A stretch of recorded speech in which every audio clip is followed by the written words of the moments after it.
श्री श्री आनंदमयी मात की jai. One afternoon, as I sat on my asana until sunset, words emerged from my lips.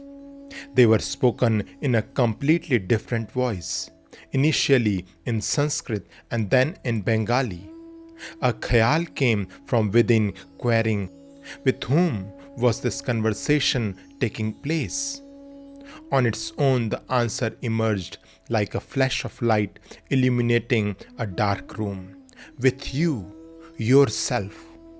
The two sets of words, merging the internal with the external, revealed instantly an eternal truth. All that exists in the entire universe, from the greatest to the tiniest particle, whether manifest or not, is but one undifferentiated whole. The nature of this revelation cannot be expressed in language. When a person single mindedly follows a spiritual path according to his sanskar and reaches its culmination, he experiences an instant revelation of that which is ever present, the oneness of the Jivatma and Paramatma. A mood of stillness and serenity overwhelmed this body. And just as Bij Mantra, Stotras, and Kriyas had earlier emerged spontaneously from within, now words emerged from her lips to the effect that she would not speak to anyone other than Bholanath, and that too only for practical exigencies. She would not retire to bed at all that night.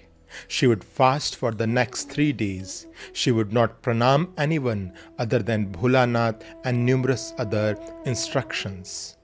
When asked to comment on people paying obeisance to her, she answered cryptically, "From the time of creation, all manifestations, namely divine incarnations, saints, yogis, sadhakas, gods, human beings, plant life, animal life, even to the smallest insect, and similarly all action, inaction, grace and lack of it, dissolve into the absolute eternal one.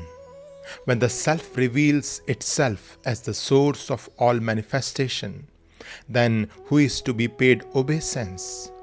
All that you see that seems separate and distinct is that. What you cannot see is that. It is that again in attainment, non-attainment, joy and sorrow, in this form or that. The one and only self is also that. In this situation, who is to pay obeisance to whom? The shloka invoking the gods Brahma, Vishnu, Maheshwar is merely an expression of that one absolute, undifferentiated whole. When creation takes place, whose creation is it and who is the creator? It is all that. What is this Leela? It is that as the player and that as the play.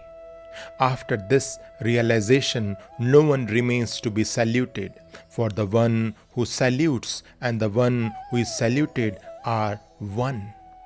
However, even after such a realization, there arose from within strictures concerning the daily routine that would aid this body's sadhana, eating only the fruits that fall naturally from trees, living in the manner of sages, and consuming no more than 3 morsels, and later only 3 grains of food daily.